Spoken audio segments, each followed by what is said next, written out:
Hey guys, welcome back. This is photography class number 25, taught by me, Carmine from New York. How's everybody doing? I can't believe we're up to volume number 25. Talking about photography, uh, mostly analog photography. Um, we get into digital photography in the future in depth. Um, right now, what we're going to talk about today is if you go on my channel and you click on community, I have several polls that I took, have some feedback from people how they feel about certain topics. And one of the polls that I took had the most response was, should people photograph the homeless? And overwhelmingly, the answer is no. All right. So uh, there was a video I did. I got in depth about why you shouldn't. And that hasn't changed. But I just want to let you know that the general viewers of this channel voted overwhelmingly, don't photograph the homeless. One of the things about photographing the homeless that I didn't touch upon before was, sometimes they have a mental issue, um, which I hope they get treatment for, but they sometimes act out, um, perhaps in a violent way. Not all the homeless, certainly not, but some across the United States. Some have in the past acted out in a violent manner. So, as a photographer, you have to be very careful, okay? Um, and since we both agree not to photograph the homeless, you won't be near them, right? So, let's talk about being a photographer. We do a lot of street photography. It's probably the number one, maybe second to landscape photography. It's probably number two genre of the types of photographs that we take is street photography.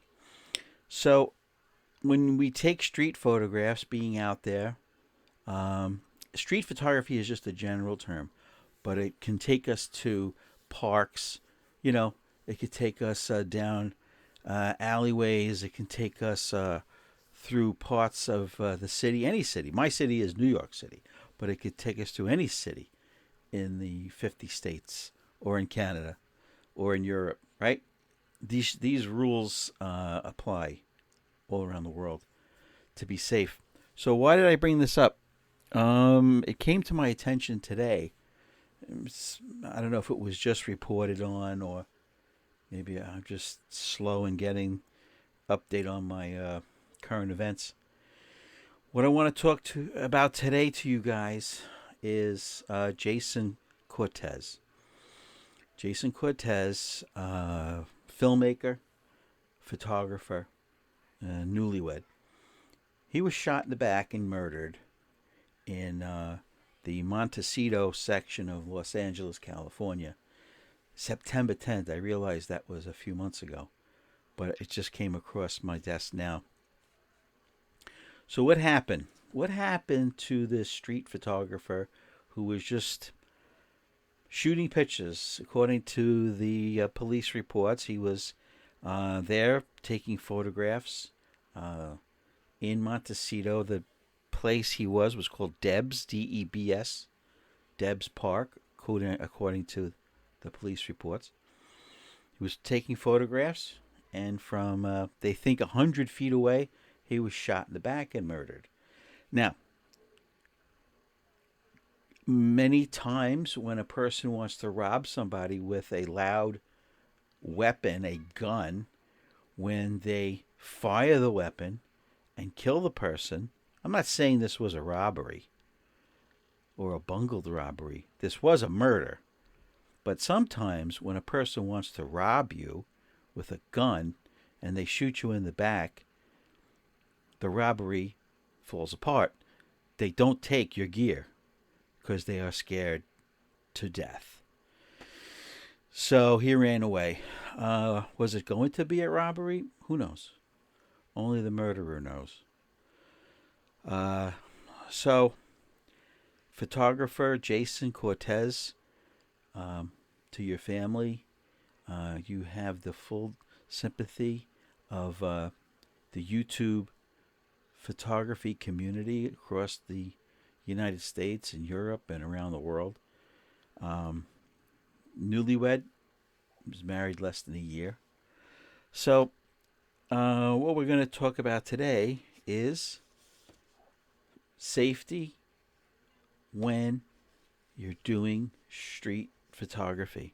Now, it could be anywhere from a small town to Manhattan, where I do my street photography. Um, if you're young or old, it doesn't matter. You could be a target. Um, let's just go over a few things uh, that you may not have even thought of.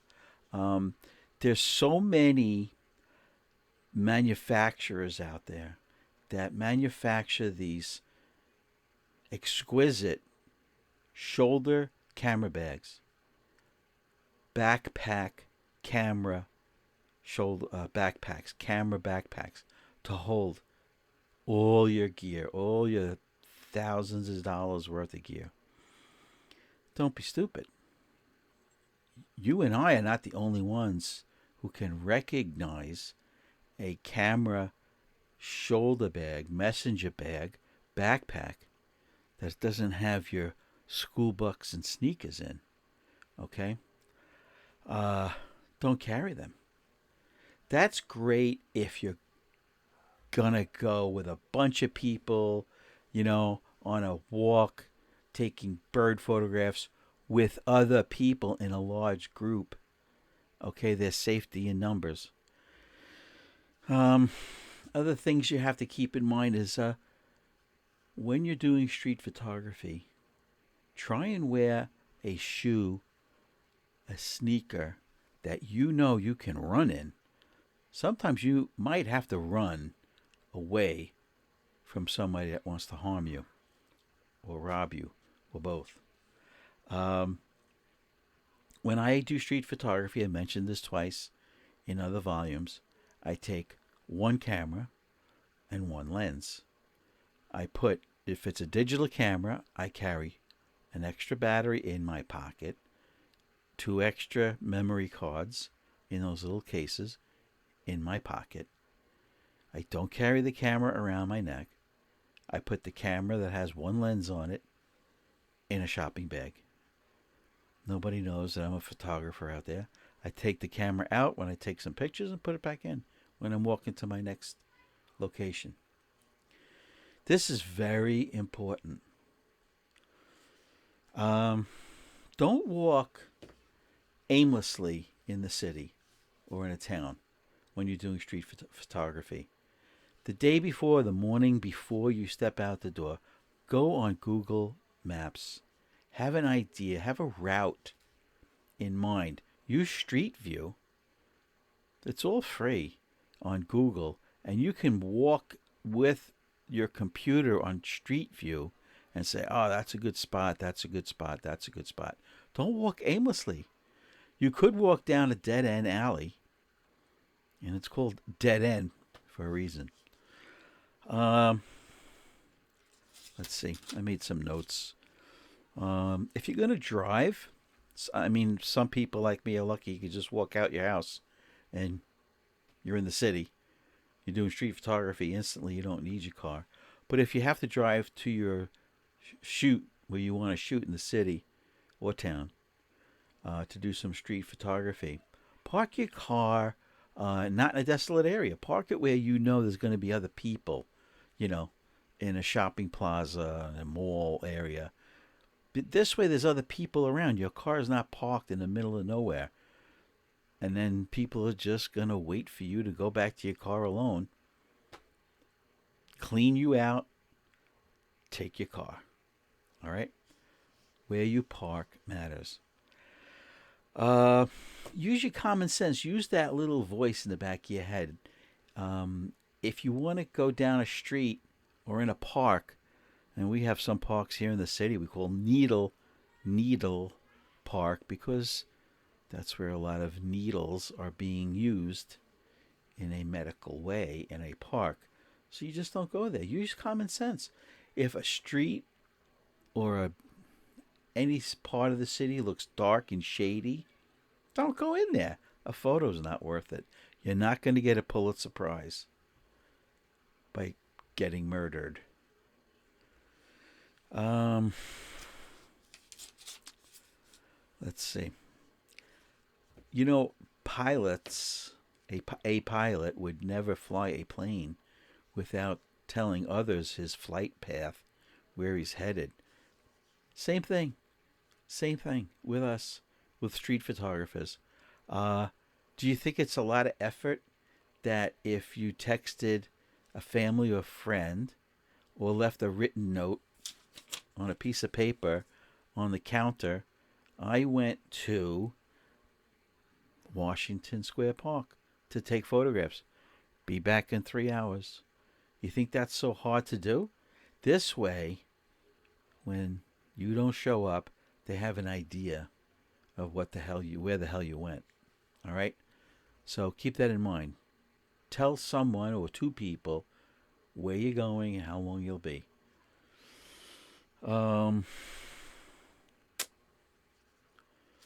For us analog film shooters, if you're going to take extra rolls of film, which I highly recommend, in your pocket, you won't need memory cards, but you might need extra rolls of film. Take the film out of the boxes and just keep the film. It's very important. Keep the film in the plastic container. Keeps the humidity and the dust out of your film. And plus, when it's empty, you can put it back in and keep it nice and fresh. Wear baggy pants. Nobody will ever know you've got extra rolls of film in your pocket.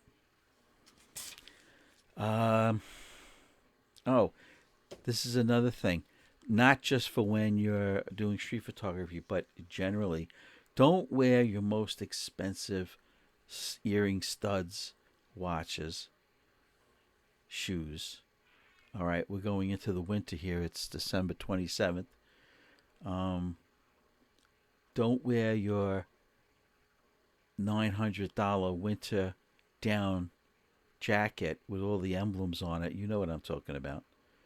You will be robbed just for your jacket. You know what I'm talking about. They'll say, here's your camera back. I don't want your camera. Give me that coat.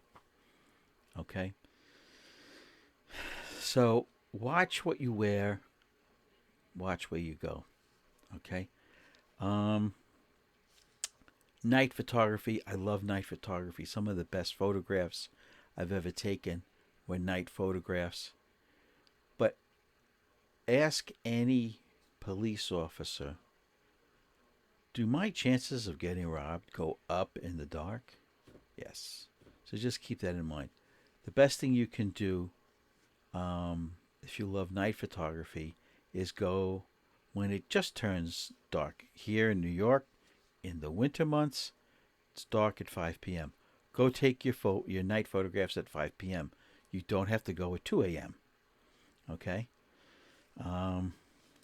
And it does not hurt to take a friend or a family member with you. Okay? Sometimes I'll take somebody with me on street photography. They could give a damn less about photography. They just want to come for a walk. And then treat them to a meal. Because it's good for you. It's good for your brain. And it's good for safety. This whole volume is about street photographers' safety. Right? When you're walking around with your camera, it's happened to me and it's happened to you. You get so engrossed in looking for a shot that it's just you and the camera, and you don't know what the hell's going on. You might have been followed for blocks by somebody that wants your gear and your wallet. Okay? One thing to remember, it's an old trick since there was ever any safety tips invented. Carry your credit card and your ID separate than cash. Have some bills in one pocket, and that's your I got robbed pocket. Take the money out. There you go. I have no wallet. Keep a credit card and your driver's license in another pocket. This way, you can take care of business. All right? But at least you gave them something. Here you go. Don't make eye contact. You know the whole deal. All right? But report it. It's important to report if you've been robbed, even if you weren't hurt. They might catch the guy, number one. But number two, it goes in statistics where they will increase patrols in that area. Okay? Another tip. I'll call this tip number 64. There's a lot of people looking to make a quick buck, to take your camera, bring it to a pawn shop, and get $20 for your $700 Sony camera. So one tip you can do is, I have a roll of gaffer's tape. I'm sure all you guys have a roll of black gaffer's tape at home. Take gaffer's tape, cover up the emblems on your camera. If it's a Leica, cover up the red dot, cover up the name. If it's a Canon, put black tape over it. I've done it on my camera and lenses. And when I walk around, I look like I've got a 15-cent camera. It's got tape all over it. Nobody wants a busted camera. And you're not showing it off that, hey, that guy's got a Nikon, the new Z9. All right? So gaffer's tape is your friend. It's just an extra layer of photography, because if you don't think that people are giving you a glance like, oh, that's a Leica. They don't have to be photographers. Leica, the logo, right? The Leica logo is everywhere. Okay? There's shops in Manhattan here there's a Leica store. They know it's expensive. Is that it? What is this last page here? Okay, so let's just recap. Our condolences go out to the Jason Cortez family. All right, he was murdered September 10th in Debs Park in the Montecito section of Los Angeles, California. Was it going to be a murder robbery? We don't know. Was it just a murder? Who knows? Was it a random act of violence? Who knows? But this is what we do know. A photographer, Jason Cortez, newlywed, is dead. He was shot in the back while taking photographs. All right, guys. We've gone 18 minutes. I want to thank you very much. We made it to 25 volumes already. We have so much more to go. Please subscribe. Just click the button, the little red, right over, right here, right there. There's a red box. Just click it. Subscribe. Email me anything you want. blackandwhitephoto@aol.com. Leave comments below. Click on the community button on my channel. You'll see, 9 different polls I have out there as far as what camera do you like, what's your favorite developer, etc. Should people photograph the homeless, etc. So subscribe, click the like button if you like it. Email me and leave a comment below. All right, guys. I want to wish you a Happy New Year, and I hope your holidays were great. I wish you a belated Merry Christmas, and I hope your Hanukkah was nice if you celebrate it, or Kwanzaa, whatever it is. And if your name is George, Happy Festivus. All right, guys. If you can't sleep, tune in. I might put you to sleep.